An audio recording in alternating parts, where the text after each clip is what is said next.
ദൈവനാമത്തിന് മഹത്വം ഉണ്ടാകട്ടെ.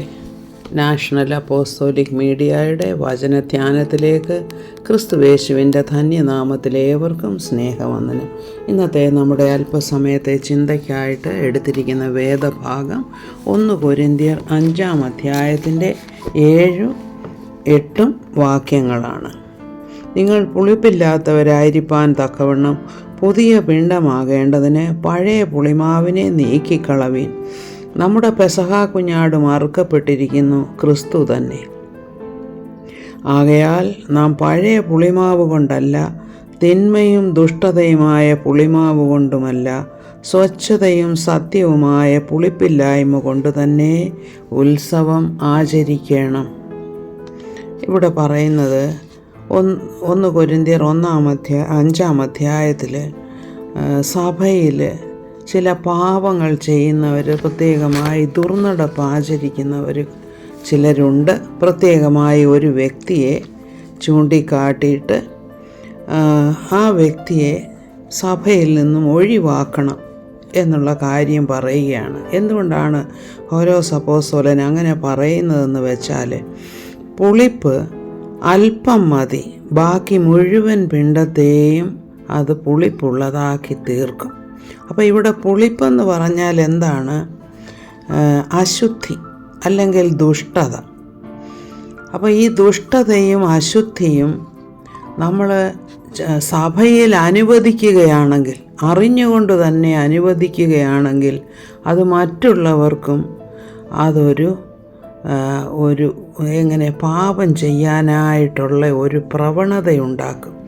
സാരമില്ലല്ലോ, ഇന്ന വ്യക്തി ആ പാപത്തിൽ നിലനിന്നിട്ടും എല്ലാവരും അദ്ദേഹത്തെ അനുവദിക്കുന്നുണ്ടല്ലോ, അപ്പോൾ പിന്നെ കുഴപ്പമില്ല. അപ്പോൾ എപ്പോഴും പാപത്തിലേക്ക് വീണു പോകാനുള്ള ഒരു ചായ്വ് മനുഷ്യനുണ്ട്. അതുകൊണ്ടാണ് പൗലോസ് അപ്പോസ്തലൻ പറയുന്നത്, അസാരമേ ഉള്ളൂ പുളി എങ്കിൽ തന്നെയും അത് മാറ്റിക്കളയണം, അല്ലെങ്കിൽ അത് സഭയെ മുഴുവൻ ദുഷ്ടതയുള്ളതാക്കി തീർക്കും. എന്താണ് കാരണം? നമ്മുടെ പെസഹ കുഞ്ഞാടാണ് അറുക്കപ്പെട്ടിരിക്കുന്നത്. അപ്പോൾ പുറപ്പാട് പുസ്തകം 12-ാം അധ്യായത്തിൽ മിസ്രയീമിൽ നിന്നും വിടുതൽ പ്രാപിക്കുന്നതിന് മുൻപായിട്ട് അവിടെ പെസഹായും ചോരത്തളിയും ആചരിക്കുന്നതായിട്ട് നാം കാണുന്നുണ്ട്. ആ ചോരത്തളിയിൽ കൂടെയാണ് ഇസ്രായേൽ ജനം വിടുവിക്കപ്പെട്ടത്. കാരണം മറ്റ് മിസ്രയീമ്യരുടെ വീടുകളിന്മേൽ ചോരത്തളി ആചരിക്കാനായിട്ട് പറഞ്ഞില്ല. കാരണം അവരുടെ ആദ്യജാതന്മാരെ സംഹരിക്കണം. എന്നാൽ ഇസ്രായേലിലെ ആദ്യജാതന്മാരാരും മരിക്കാൻ പാടില്ല. അപ്പോൾ എന്താണ് ചെയ്തത്? നിങ്ങൾ എന്ത് ചെയ്യണം? കുഞ്ഞാടിൻ്റെ രക്തത്താൽ നിങ്ങളുടെ കട്ടിളമേലും കുറുമ്പടിമേലും രക്തത്തിൻ്റെ അടയാളമുണ്ടാക്കണം. ആ രക്തത്തിൻ്റെ അടയാളം കാണുമ്പോൾ സംഹാരദൂതൻ കടന്നു പോകും, ആ വീട്ടിൽ പ്രവേശിക്കുകയില്ല. അപ്പോൾ അവർക്ക് വിടുതലാണ്, അവരിൽ ശിക്ഷ നടക്കുന്നില്ല. പിന്നെ ആ രക്തത്തിൻ്റെ അടയാളമില്ലാത്ത വീടുകളിലുള്ളവരുടെ എല്ലാം ആദ്യജാതന്മാർ മരിക്കും. അവിടെ വലിയ ഒരു സംഹാരമാണ് നടക്കുന്നത്. അപ്പോൾ എന്തിനാണ് നിങ്ങളെ വിടുവിപ്പാൻ ശക്തിയുള്ളത്? ആ രക്തത്തിൻ്റെ അടയാളം. രക്തത്തിൻ്റെ അടയാളമെന്ന് പറയുമ്പോൾ പുതിയ നിയമത്തിൽ കർത്താവിൻ്റെ ക്രൂശീകരണമാണ്. കർത്താവിൻ്റെ ക്രൂശിൽ ചൊരിഞ്ഞ രക്തത്താലാണ് നാം ഏവരും വിടുവിക്കപ്പെട്ടിരിക്കുന്നത്. അപ്പോൾ ആ രക്തത്തിൻ്റെ അടയാളം നമ്മുടെ മേലുണ്ടെങ്കിൽ നമ്മെ സംഹാരദൂതൻ ബാധിക്കുകയില്ല. കാരണം നാം മരിക്കുകയില്ല പാപത്തിൽ എന്നാണ് അതിൻ്റെ അർത്ഥം. അപ്പോൾ പൗലോസ് അപ്പോസ്തലൻ പറയുന്നത് എന്താണ്? നമ്മുടെ പെസഹ കുഞ്ഞാട് ആരാണ്? ക്രിസ്തു തന്നെ. ക്രിസ്തു നമുക്കായി അറുക്കപ്പെട്ടിരിക്കുന്നു. ആകയാൽ പഴയ പുളിമാവ് കൊണ്ടല്ല നിങ്ങളിനി ഈ പെരുന്നാൾ ആഘോഷിക്കേണ്ടത്. പിന്നെ എങ്ങനെയാണ്? സ്വച്ഛതയും സത്യവുമായ പുളിപ്പില്ലായ്മ കൊണ്ട് തന്നെ ഉത്സവം ആചരിക്കണം.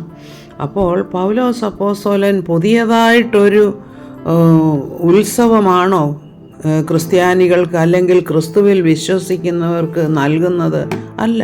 പുതിയ ഉത്സവമൊന്നുമല്ല, നിങ്ങളുടെ ജീവിതം തന്നെ ഒരു ഉത്സവമായി മാറുകയാണ്. കാരണം അടിമത്തത്തിൽ നിന്നും വിടുതൽ പ്രാപിക്കുന്നു ആദ്യമായിട്ട്. അപ്പോൾ ജയോത്സവമായിട്ടാണ് നിങ്ങൾ ജീവിക്കുന്നത്.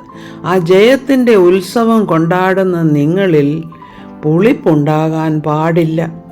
അപ്പം കാരണം എന്താണ്? അല്പം പുളിപ്പുണ്ട്, ദുഷ്ടതയുണ്ട്, പാപമുണ്ട്. അതൊക്കെ നാം അലവ് ചെയ്യുവാണെങ്കിൽ, അതൊക്കെ നാം സമ്മതിച്ചു കൊടുക്കുകയാണെങ്കിൽ, ആ പുളിമാവിനൊരു പ്രത്യേകമായ കഴിവുള്ളത് എന്താണെന്ന് വെച്ചാൽ ബാക്കി പിണ്ടത്തെ മുഴുവനും അത് പുളിപ്പിക്കുമെന്നുള്ളതാണ്. നമ്മുടെ ജീവിതത്തിലും അങ്ങനെ തന്നെയാണ്. എന്തെങ്കിലും അങ്ങനെയുള്ള പാപങ്ങൾ നാം അനുവദിക്കുകയാണെങ്കിൽ നമ്മുടെ ജീവിതത്തിൻ്റെ എല്ലാ മേഖലകളെയും അത് ബാധിക്കും. അതുകൊണ്ട് പുളിപ്പിനെ മാറ്റിക്കളയുക, ദുഷ്ടതയാകുന്ന പാപമാകുന്ന പുളിപ്പിനെ നീക്കിക്കളയുക. പിന്നെ നിങ്ങളുടെ ജീവിതം എങ്ങനെയാണ് നിങ്ങൾ ആഘോഷിക്കേണ്ടത്? സ്വച്ഛതയും സത്യവുമായ പുളിപ്പില്ലായ്മ, പാപമില്ലായ്മ കൊണ്ട്. ഇതെത്രമാത്രം സാധിക്കുമെന്നുള്ളത് നമുക്ക് പരിശുദ്ധാത്മാവിൻ്റെ ശക്തിയോടുകൂടെ മാത്രമേ സാധ്യമാകുകയുള്ളൂ. നാം പരിശുദ്ധാത്മാവിൻ്റെ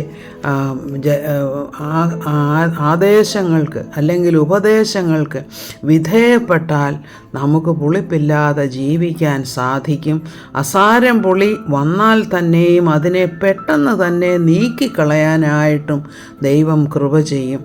അതിനുവേണ്ടി നാം എല്ലാവരും മനഃപൂർവ്വമായിട്ട് പരിശുദ്ധാത്മാവിന് കീഴ്പ്പെട്ടിരിക്കണമെന്ന് ഞങ്ങളുടെ സ്നേഹത്തോട് ഓർപ്പിക്കുന്നു. സ്തോത്രം. ആമേൻ.